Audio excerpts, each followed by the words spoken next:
بار دیگر درود میفرستم به همه شما بینندگان عزیز، همه آنهایی که این لحظه ها ما رو تماشا دارید. ساعت به وقت پراگده هست و در چند دقیقه دیگر من برای شما خبرهای تاجیکستان و جهان رو میرسونم و شما رو در برنامه خبری منتظر خواهم بود که 3 ساعت پس تقدیمتون می شود. روسیه تصمیم دارد در آخر همین ماه پرواز هواپیمایی را با 7 کشور دیگر برقرار نماید. ریاء نووستی می نویسد فعلا روس‌آویاتسیا و روسپوتربنادزور امکانی گشودن خط‌سیرهای هوایی به فرانسه، مجارستان، مالتا، کیپر، یوردانیا، مصر و چین را مطرح دارد. از اول август روسیه پروازها را با ترکیه، بریتانیا و تانزانیا برقرار کرده بود.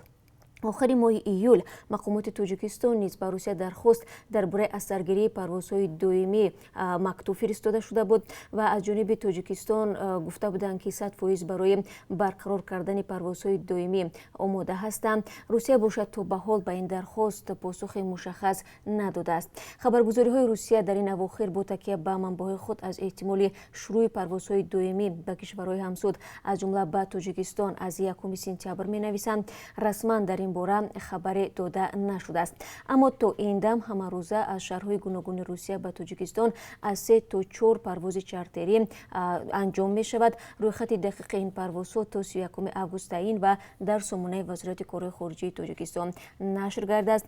در رابطه با باز شدن مرزها بین دو کشور نیز هیچ خبر تازه نیست و اگر خبری شد ما حتما شما را بینندگان عزیز در جریان خواهیم گذاشت.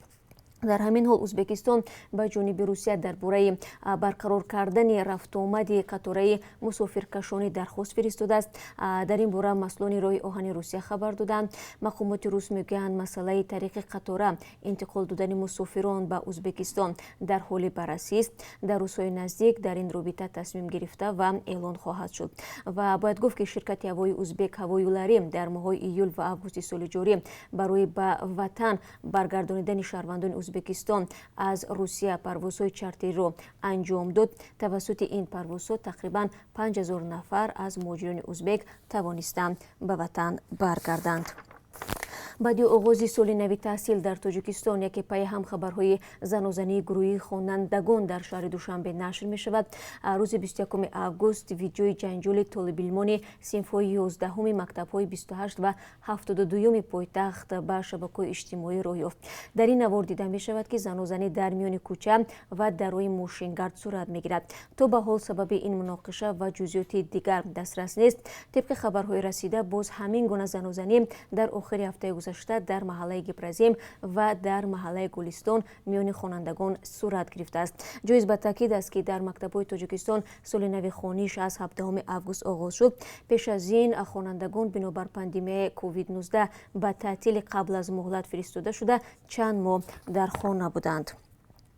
منعقد اشدی کرمل الکسی ناوالنی که حالا در یکی از شفاخانه‌های شهر برلین از زهرالودشوی احتمالی تبابت می‌گیرد، هنگام سفر به منطقه سیبیر زیر نظارت افسران خدمات فدرالی امنیت روسیه یا خود FSB بوده است.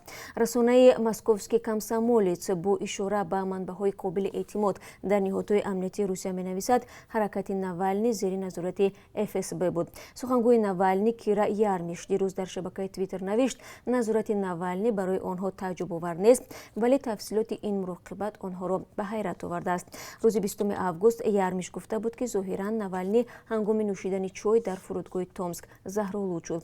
پلیس آلمان شفاخانه برلین را زیر نظارت شدید قرار داده است، زیرا ناوالنی همچون مهمان کانسلر آلمان انگلا مرکل ارزیابی شده باید به طور مناسب حمایت شود. نجاتدهندگان کمیته حالتهای فوق‌العاده تاجیکستان جسد پسر بچه را از یک آبانبار شهر دوشنبه پیدا کردند. نوریس 12 ساله 22 август در دریای معروف به نام دوشنبینکا غرق شده است.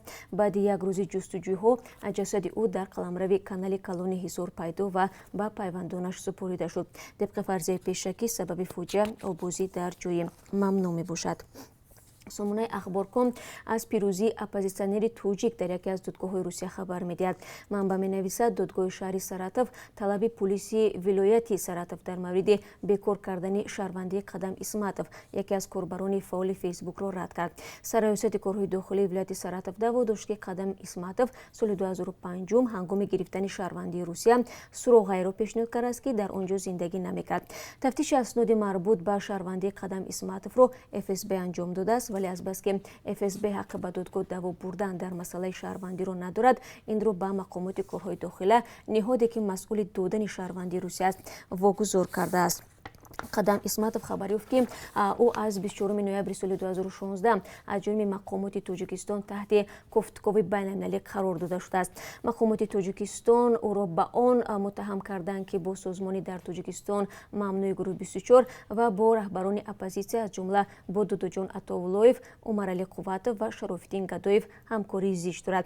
Аммо Исматов мегӯяд дар ҳақиқат узви раёсати анҷумани нирӯҳои созандаи Додоҷон Атовуллоев буд, вале бо гурӯҳи 24 ва ҳеҷ кадом аз дигар гурӯҳҳои мухолиф ва раҳбарони онҳо иртиботе надорад.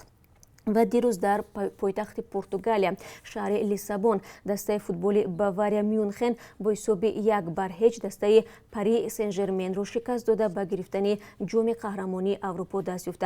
توپ پیروزی را در دقیقه 59 کینلی کومان 24 ساله به هدف رساند. جای یادآوری است که کومان در پاریژ به دنیا آمده در سالهای کودکی از جانبداران محض دسته پری سن ژرمن بوده است. از سبب سیرت کرونا ویروس مسابقه جام قهرمانان اروپا مدت 5 قطع شده بود و نهایت ماه روان 8 دسته بهترین در شهر لیسابون جمع آمده این مسابقه را به پایان رسانیدند. روز جمعه 21 آگوست بازی نهایی جام لیگ اروپا هم دایر شده بود.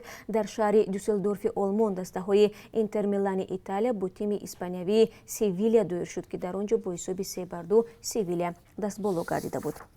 بینندگان عزیز، این چه خبر تازه بود که من برای شما گفتم. با گزارش‌های روز من شما رو در برنامه خبری بعد از 30 ساعت در همینجا در بخش مستقیم منتظرم. برای کار برای شما خود را احتیاط کنید.